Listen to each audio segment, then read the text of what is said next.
एक क्लाइंट है 50 इयर्स के जिनका नेटवर्थ 6 करोड़ का है and he wants to know कि वो 5 साल बाद रिटायर हो सकते हैं क्या इतने में।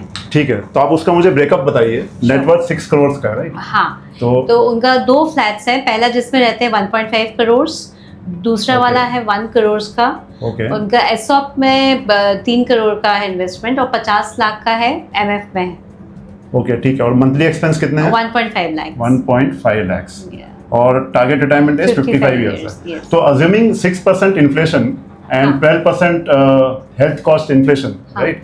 एंड लाइफ एक्सपेक्टेंसी हम 2 केस लेंगे, 85 इयर्स और 90 इयर्स। तो अगर 85 इयर्स में वो रिटायर होते हैं तो अराउंड 7 करोड़ का कॉर्पस लगेगा और 90 इयर्स में होते हैं तो अराउंड 8 करोड़ का कॉर्पस लगेगा। ठीक है, ये जो 6 करोड़ का नेटवर्थ है ये रियल नेटवर्थ नहीं है। उनका रियल नेटवर्थ में से ये फ्लैट हट जाएगा जहां पे वो रहते हैं, because that is not a real asset. वो आप वहां रह रहे हैं तो आपके लिए डेड इन्वेस्टमेंट है, वो आपके लिए कोई फाइनेंशियल एसेट नहीं है। हाँ। और जो फ्लैट 2 है इसमें प्रॉब्लम यह है कि उसमें 30-40 हजार से ज्यादा आपके रेंट आएगा नहीं आपको फ्यूचर में भी। तो 30-40-50 हजार, लेकिन आपके मंथली एक्सपेंस 1.5 लाख जो अभी है 55 साल में 2-2.5 लाख हो जाएंगे।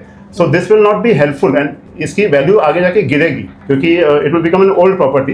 सो I would suggest to liquidate this and invest in mutual funds. Similarly आपके जो आरएसयूज एंड ईसॉप्स हैं ये अराउंड 67% ऑफ योर 4.5 करोड़ के नेटवर्थ की वैल्यू है, which is to risky. Concentration risk बहुत हाई है। तो आई would suggest this should not be more than 20% of your current net worth, which is it should be around 90 lakh. तो balance आप liquidate करके इसको भी आप म्यूचुअल फंड में इन्वेस्ट कर सकते हैं। तो I will suggest a reinvestment plan which will help you to meet your retirement age of retirement goal of either 7 crore और 8 करोड़।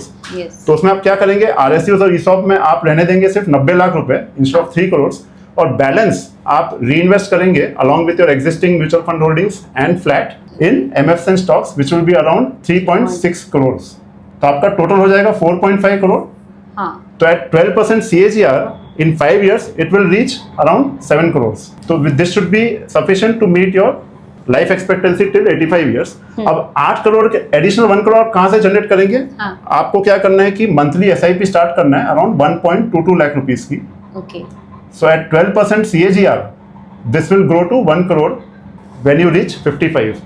तो आपका total corpus will become 8 crore so that you can meet your total target of 8 crores and for a life expectancy of 90 years.